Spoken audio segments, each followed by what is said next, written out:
Could you speak a little bit on how the concept of neutrality and non-alignment has changed, partially during the Cold War through today's kind of understanding of what those terms have meant both at an international level as well as kind of within different countries' policies? Yeah, so one of the main changes when we compare the Cold War era and the era of today is definitely the fact that the Cold War situation was very bipolar, whereas today we are facing a very complex multilateral situation. There, not even the states have a control over international politics. Okay, great. Could you talk maybe what do you view the prospects for neutrality and non-alignment going forward? Do you view there increasing space for neutrality and non-alignment, decreasing space? Kind of what do you view as the future likely scenarios for these kind of systems?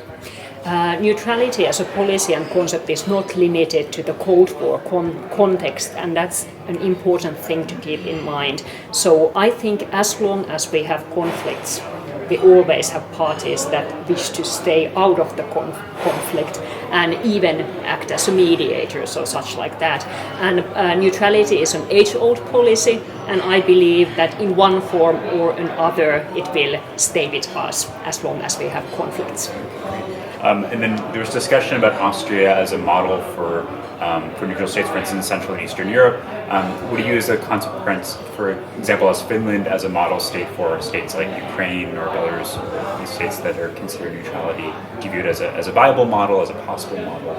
I think in 2014, 2015, there was a kind of US debate on the possibility of the Finnish model being the model for Ukraine.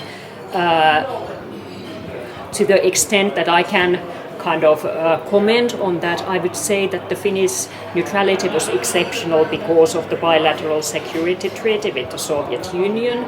So that might indicate that perhaps the model of Austria would be less kind of constrained, and the Finnish neutrality was therefore quite Cold War spirited. Yeah, excellent. And then last, just kind of on a broader level, what do you view as the most important role or sort of what can neutral and non-aligned states offer today? Like what is the most important things that they offer on the international level?